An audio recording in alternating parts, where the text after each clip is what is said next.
First of all, Sam, how did you get into mortgage broking? I've been in banking for about 10 years, right? Like when we went through that COVID period, working from home, obviously you have a little bit more time for yourself to think about what you want to do.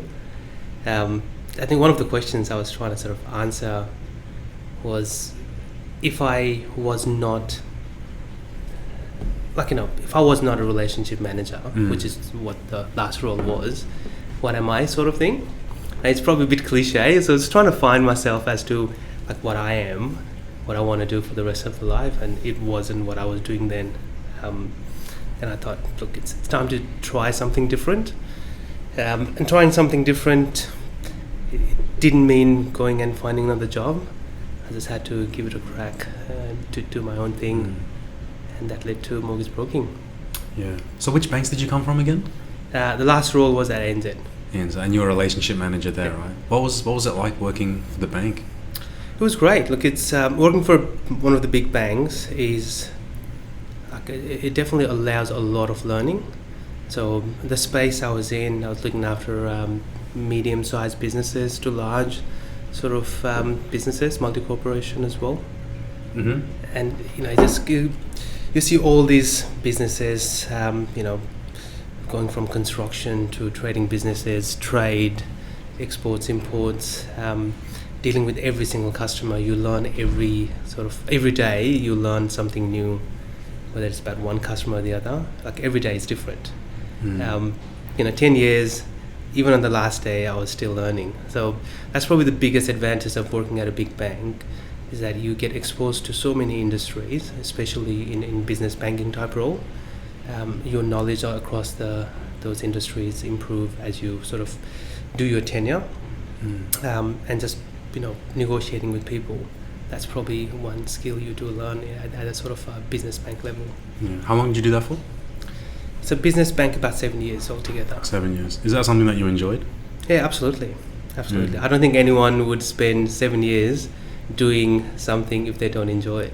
Yeah. The best part of our role was, you get to meet all these people that come from different background, not just the origin, but different background in terms of experience, education, industry, the vision, and you sort of trying to sort of digest all of that and try to learn a little bit from each one of them.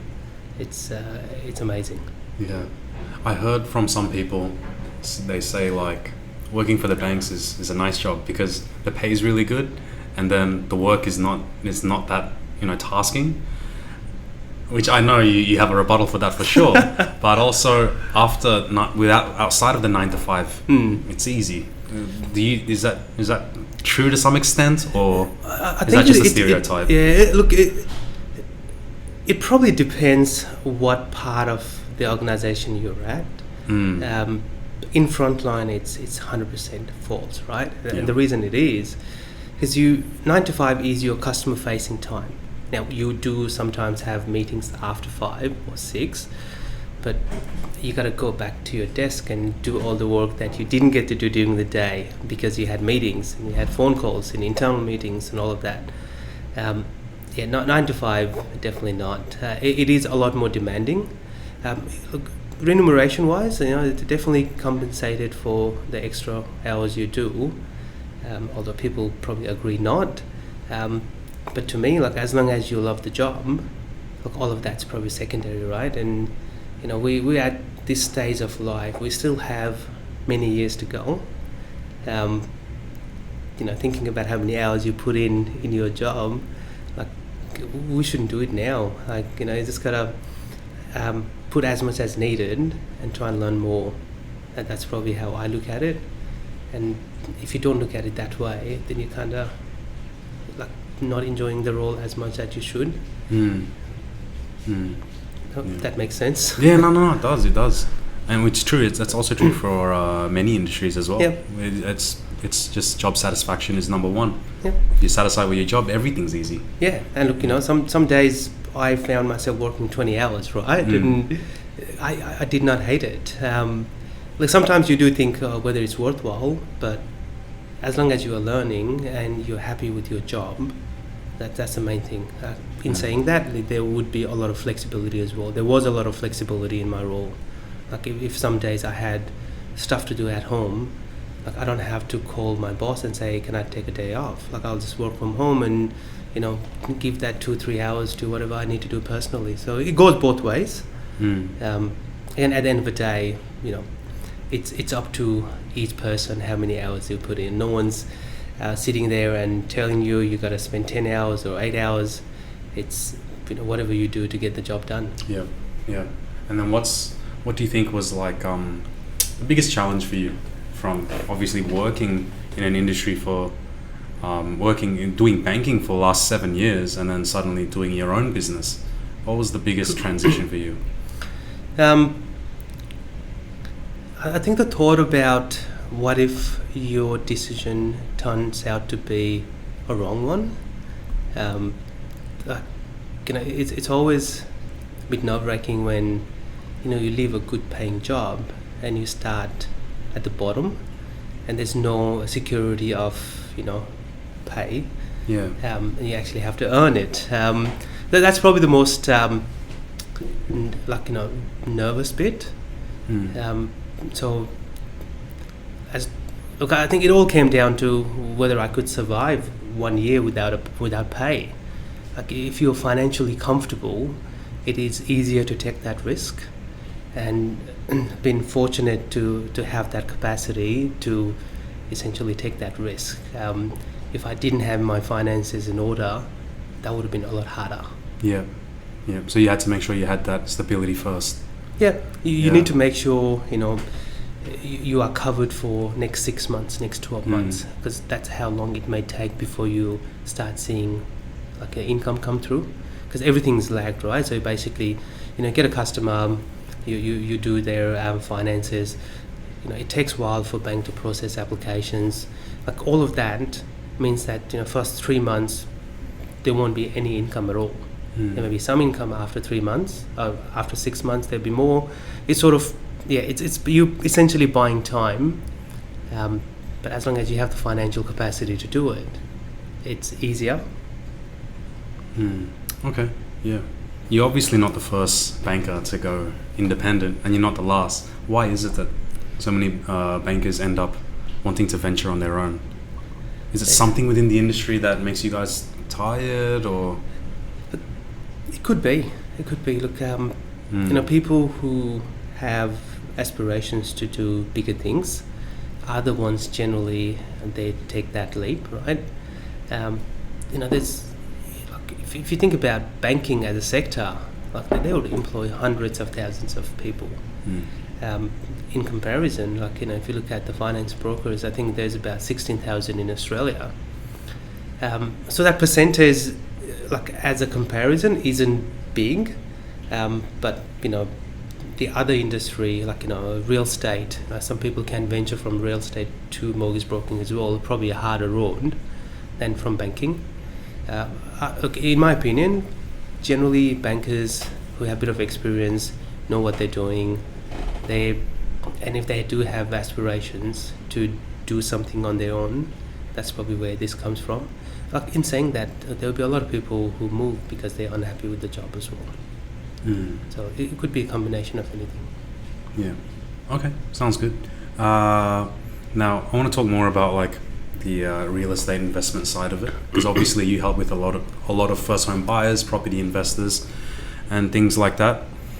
With something that I've really researched into is home ownership, right? It's quite obvious that the increasing how price for houses is clearly outpacing the average income by a lot, and the gap is only widening. Do you think that home ownership will decrease, as a whole going forward? For most people, at least for the next generation. It's a really tough question, right? I don't think anyone has a crystal ball. Australia's economy has been quite resilient so far. We haven't had a proper recession in a while. Now, home ownership right now, compared to 10 years ago, is a lot different. A lot different, yeah. Like purely because house prices have gone up so much, Yeah. and the wage increase has not kept up with it. Right now, it's still probably a good market. Just think about if we start seeing interest rate increase, what does that do to the house price? People are predicting eventually Australia will see a bubble and burst. Look, I don't know how much of that would be true. I tend to be a bit optimistic about the property market. It may not grow at the rate it's growing at the moment, like every month 1 or 2% increase. That's not sustainable, right? And that's what's sort of making it impossible for the first-time buyers or first-time investors harder to get into the property market. But it will soften. I do think it will soften. Probably another year or two, we may start seeing interest rate increase as well. That may have some impact. But really, it comes down to supply and demand, right? The supply right now versus the demand. At the moment, I think supply is improving. Demand is constant. So what that does to auctions, I think we'll probably know within the next couple of months whether the auction rates will fall down. A month ago, 2 months ago, like it was in 80s, the auction clearance rate, which is considered high, right? And so that plus, the tightening of lending. So recently, I think there's been some. I think normally borrowing capacity got decreased by about 5 to 15% because of increase in the sensitivity rate, which is the buffer rate banks use to calculate your repayments, and that's had some impact. But I think the consequence of that is probably unintended, though. Like I think the entry level market got impacted a lot more than that medium market. So getting into the housing market, it's probably not going to get a lot tougher than it is now. But for someone who's buying into the property first time, they also need to be a lot more flexible in what they're looking to buy. It will be harder to buy something in the metro city fringe area. They may have to go out a little bit further. Yeah. So, And with a lot of people who haven't, actually bought their first homes yet, I mean, we live in a time now where to buy a property is, as you said, it's getting more and more difficult. Just as property prices are increasing, lending's just a little bit more tighter now as well. And then now we have things like cryptocurrencies, trading as well. Trading stocks has become so accessible now.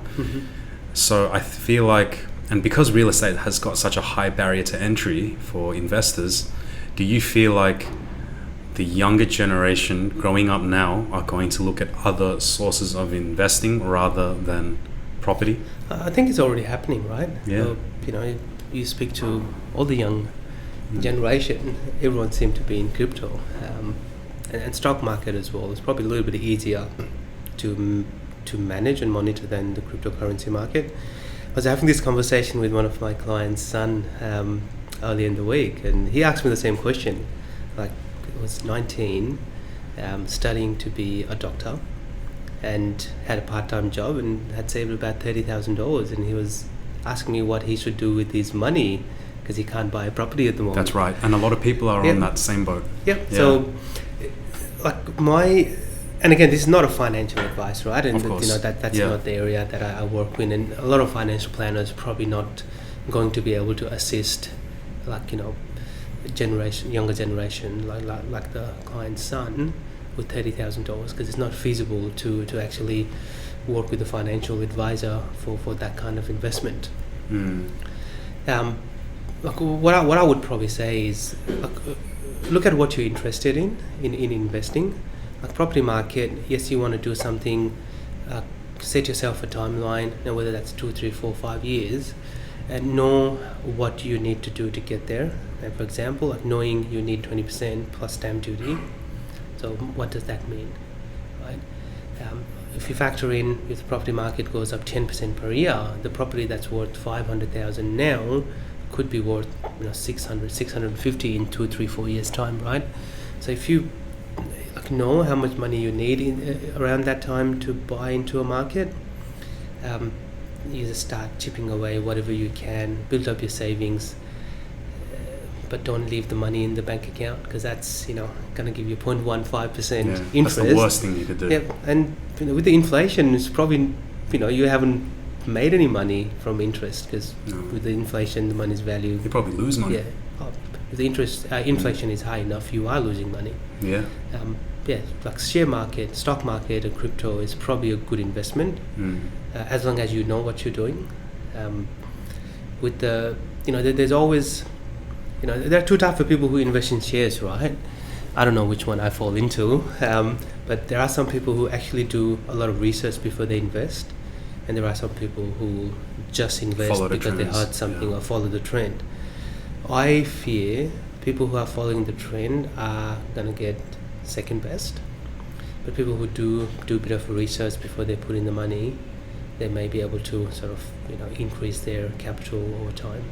Yeah, and that's why most people who invest actually lose money in the stock market, because they're following the trend. Yeah, and that's exactly what it is.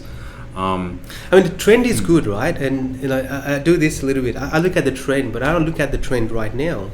I look at the trend over a certain time. Correct. And there's I wouldn't say there is a pattern, but there's always a story behind that trend.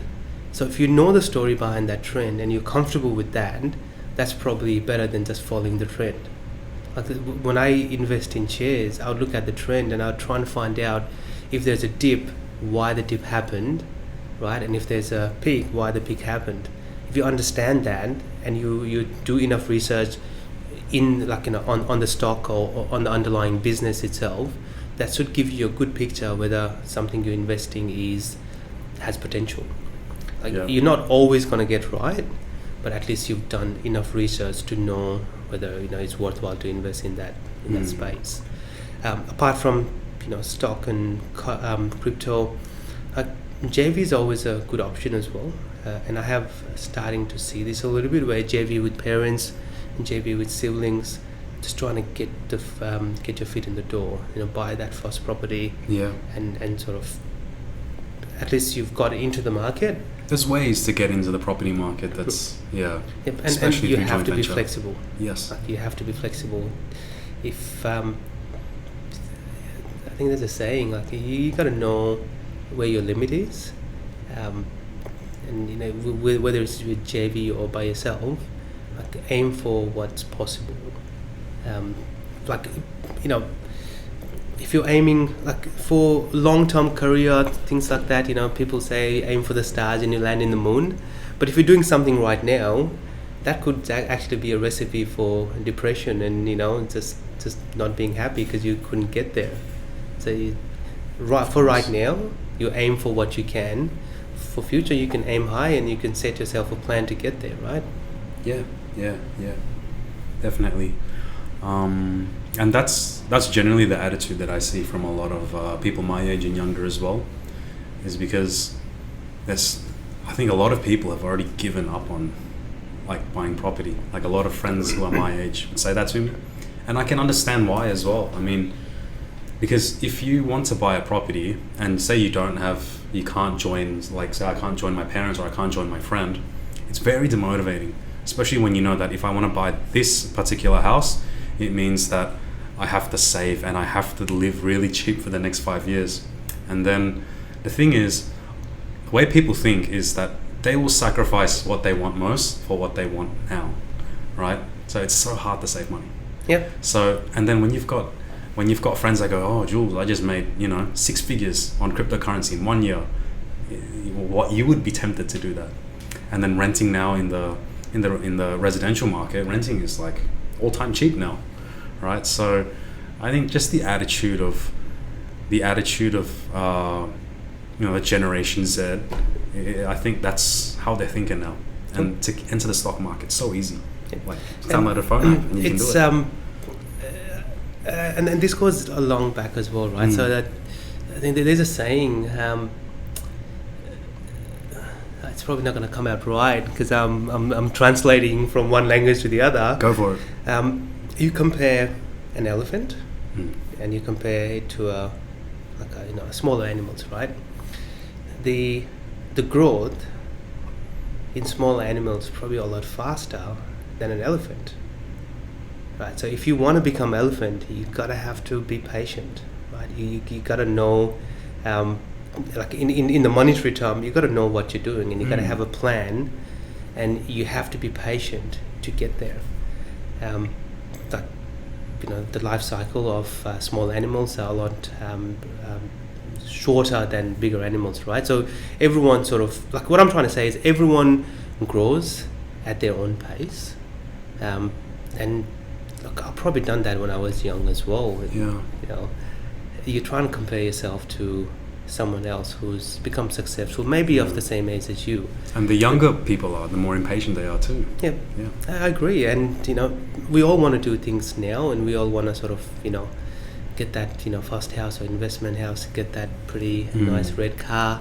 But you can't get demotivated just because you've seen someone else getting there faster than you do. Like I said before, everyone will get there eventually, but the pace of how you get there is going to be different. Yeah. Some people may have a lot of support from parents or from network. People who come to Australia from overseas, they may not know a lot of people, so they have to do their time and work a lot harder to get in the same place. Yeah. Look, my advice to younger generation would be know what you wanna do, and just set a plan, and just don't be demotivated if you come across a hurdle, because you come across a lot of challenges in life. You have to overcome it. Like I see some of my friends, right, and we started in the same boat. We literally not literally the boat, but we came into Australia. They've chosen a different route, I've chosen a different route. We in a complete different settings, and some are a lot more successful than I am, and some are not. But it doesn't mean they didn't do the right thing. Everyone has different aspirations, and everyone's actions are different as well. Because what you do now is going to set yourself for future, right? Yeah. So what you do matters, and there's no point looking back or looking at someone else and just thinking you didn't do well compared to the other person. That's not how it works.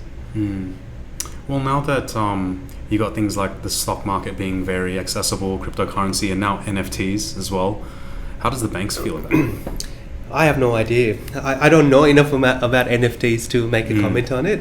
Like in principle, it makes sense. Yeah, it's like any it's like classic cars. It's like any rare items. People are going to pay what they want to pay for an item. Is it a gamble? Maybe. Is it worthwhile? Maybe. Do you have the resources to buy something like that and be patient with it? It'll be rare to make a decent money from NFTs in short term, and it probably does happen as well. But if you have the resources, and if you can be patient enough, and if you pick the right one, I think the trick is to pick the right one, isn't it? 100%. It's and NFTs is like, it's like choosing properties, like choosing Pokemon cards. Yep. You never know which one's gonna take off. Yep.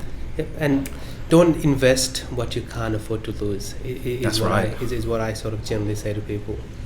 Yeah, that's 100% right. It's very true in cryptocurrency or NFTs. It's also somehow true in stock market if you don't know what you're doing.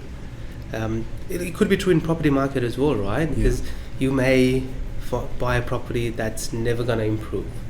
I remember my first property. I'll probably not go there.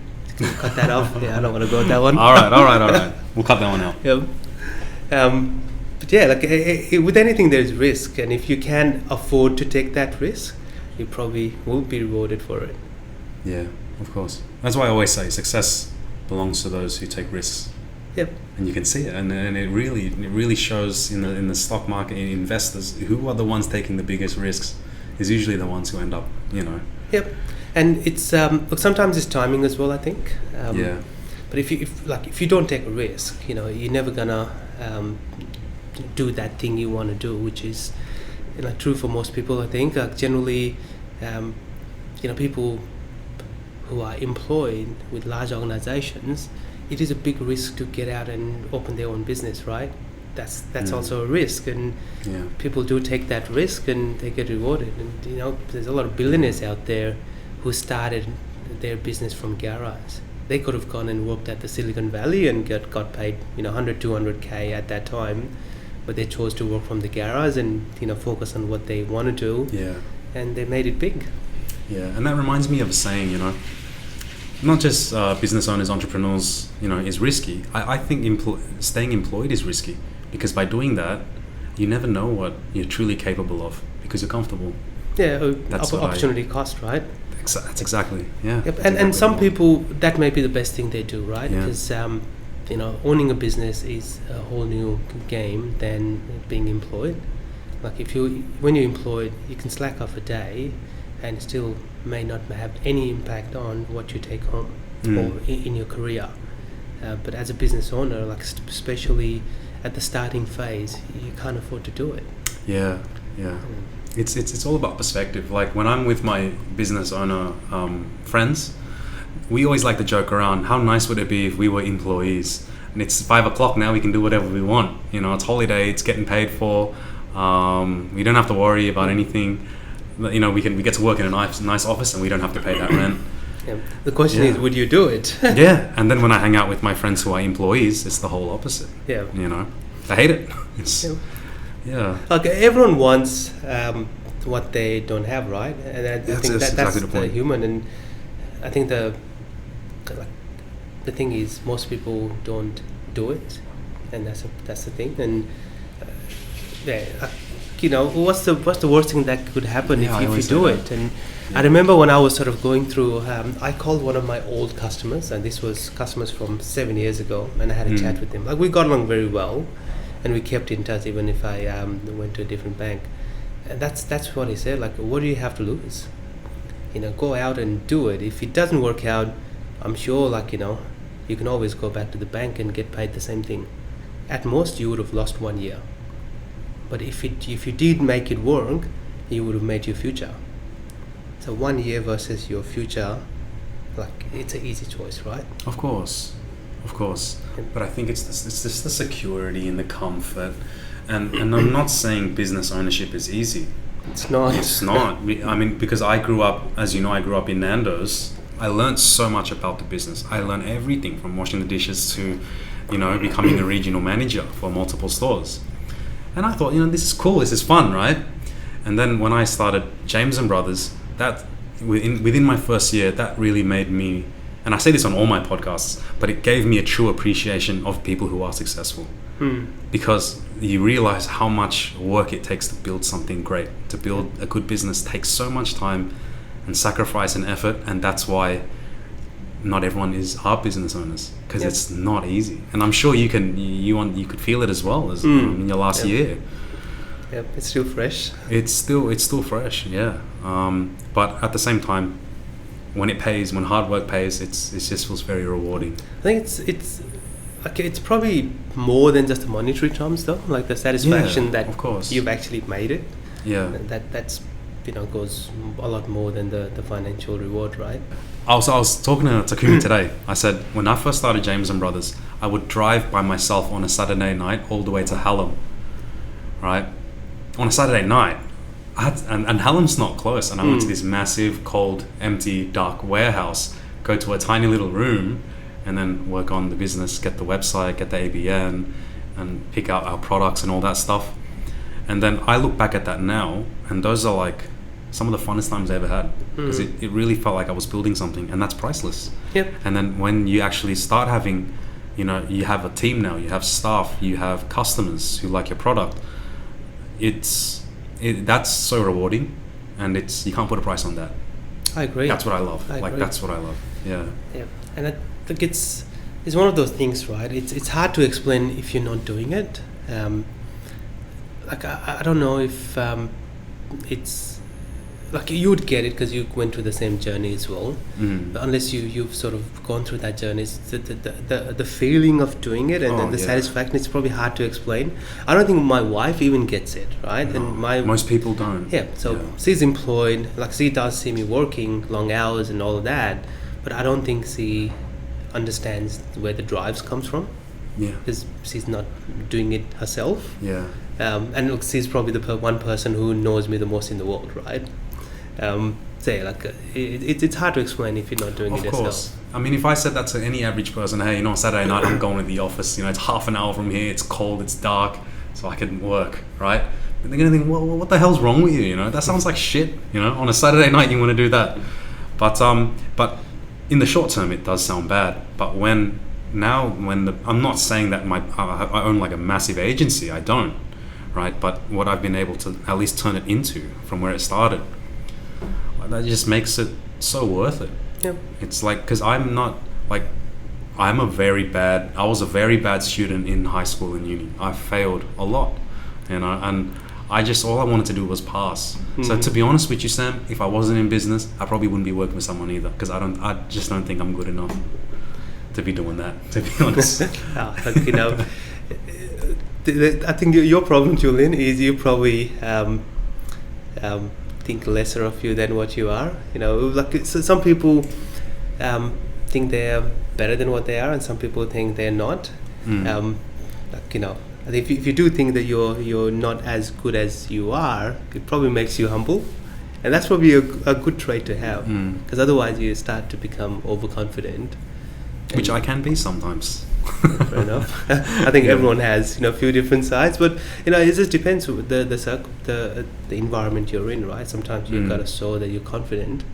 Like, you can't be going to a customer meeting and sort of not be that confident. It depends on the setting. Yeah. So with everything with Sky Finance, now that you've hit the 1 year anniversary, what's been the most memorable thing so far, or the biggest wake up call so far?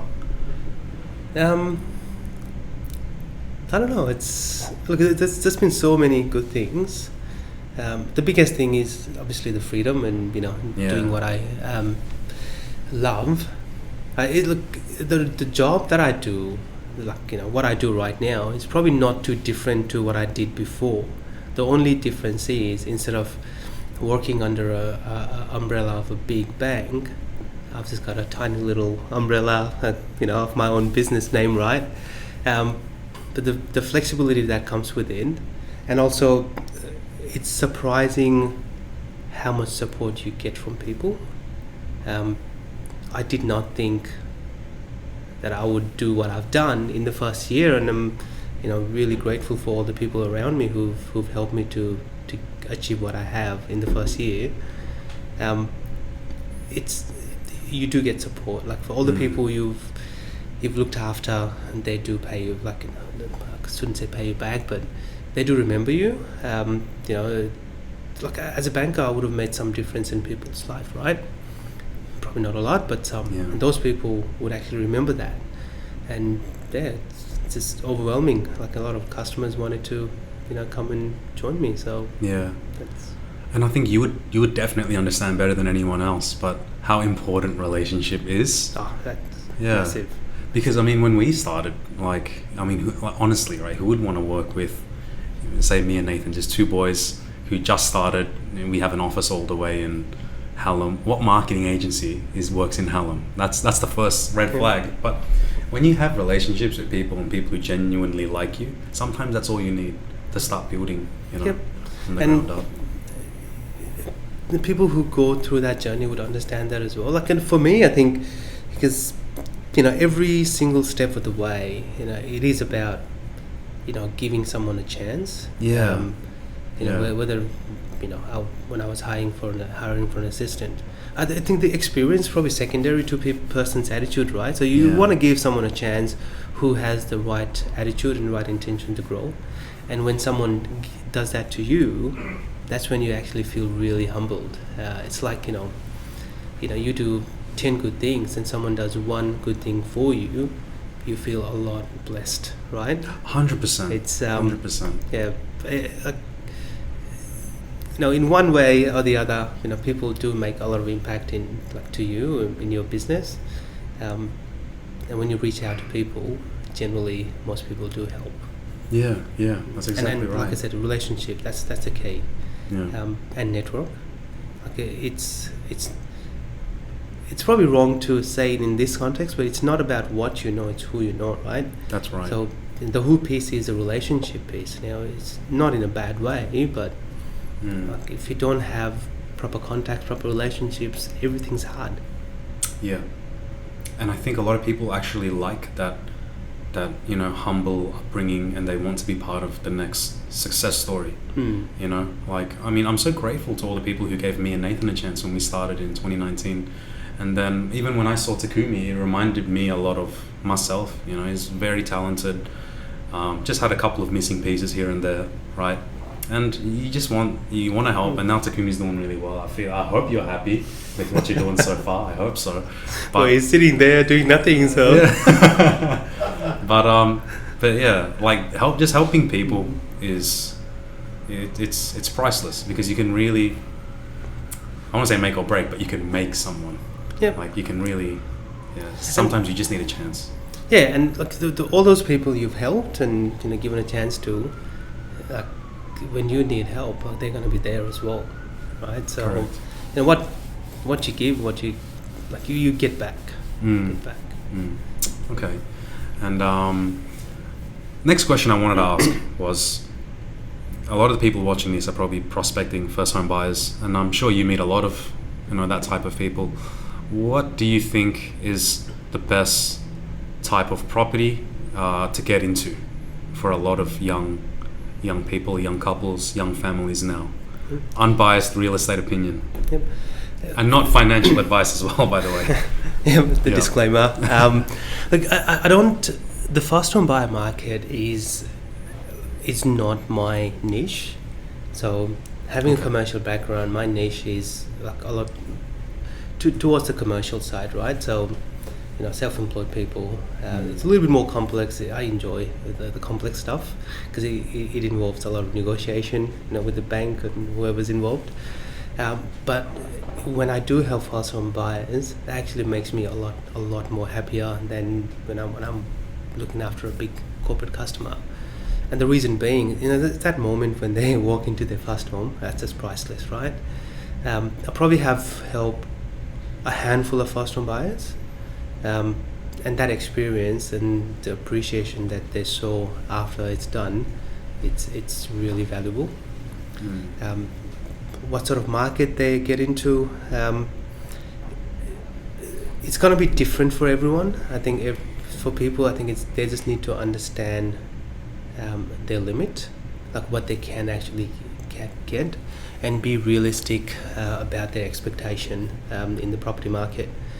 It's whether it's debt to income ratio or the servicing or the equity piece, there's a lot involved in getting a loan approved.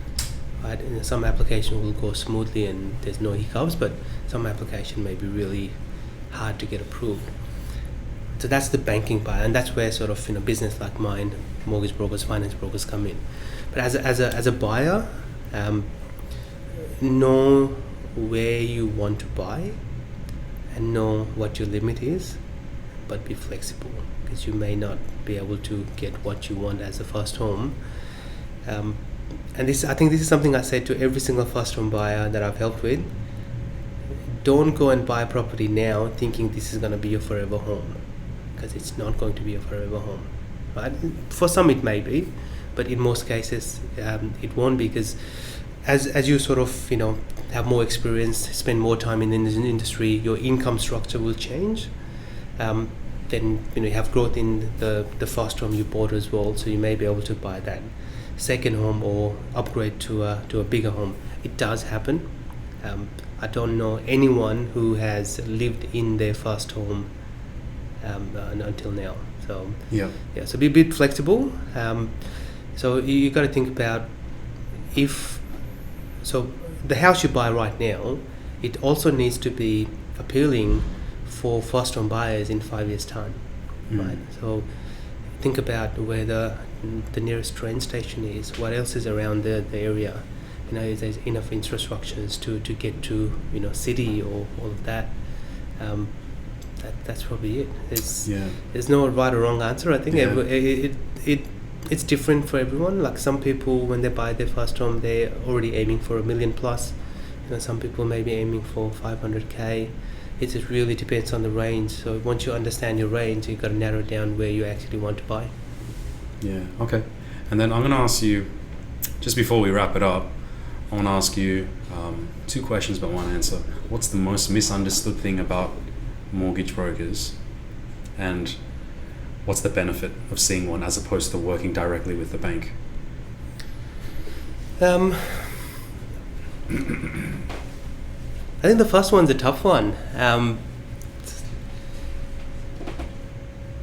I'll answer the second one first. Okay. The benefit of going to a broker opposed to the bank, I think it's in the product selection piece. So you go to one bank, you get products from that one bank. You go to a mortgage broker, you get products from 20, 25 banks, right? So that's one advantage. The second advantage is because every bank has their own, policies, and sometimes it's a little bit different than the other. Every bank has a niche that they play really well on. Every bank hates a certain industry. As a consumer, unless you're in the finance industry, it's gonna be hard for you to know. So you consider your situation.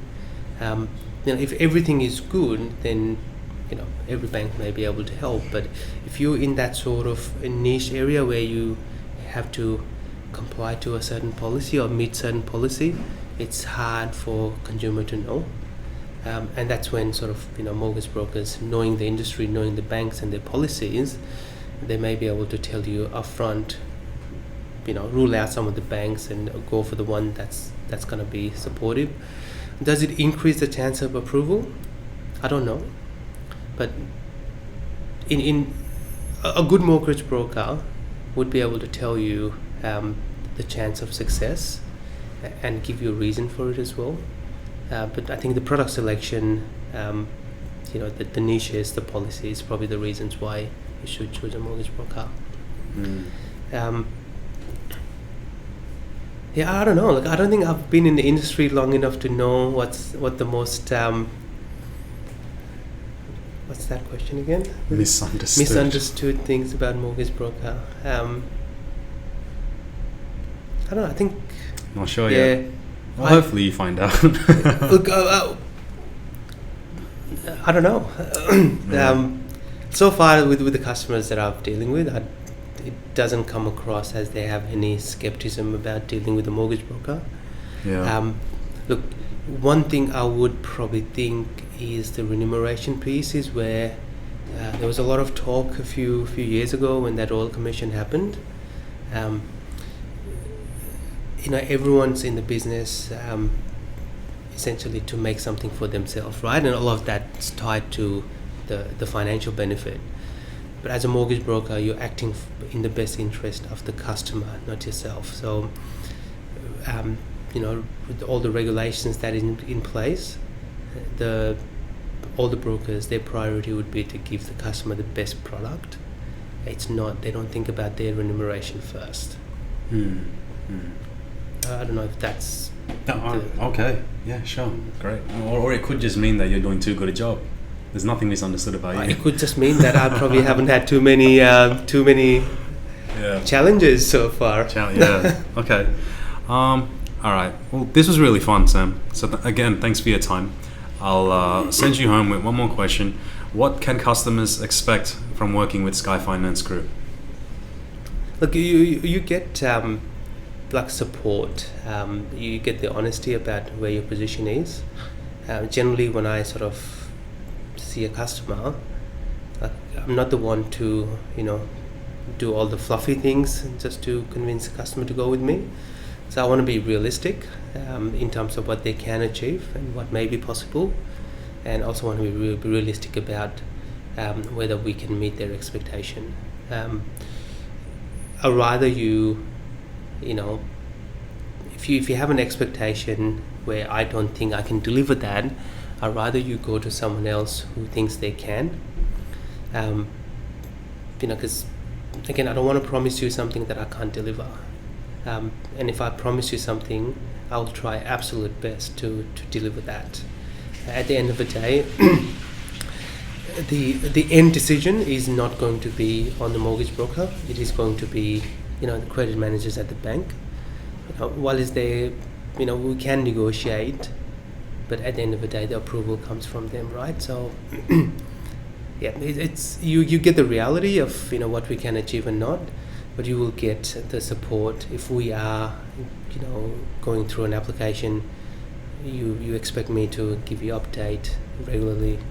You're not going to be wondering what's happening with the application, and you will hear from me regularly. That's probably one difference I do want to make, and I'm not sure if I am doing it. You do, at least with me. It's good. I get a call from you almost every day, so. Yeah, that's probably a little bit different. Yeah. But yeah, honesty about what we can do and what we can't.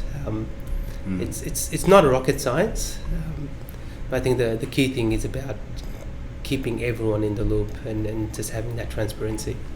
Yeah. All right. Awesome. Well, thanks again, Sam. Thanks, Julian. It was good. Yeah, it's the first time I'm doing it, and it's pretty good. Was it what you expected it to be?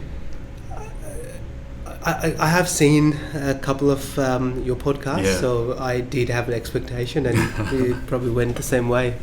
Yeah, all right, awesome. I mean, you're a lot more relaxed compared to when we were filming last time, so I think you've come a long way already. That was talking about me, right?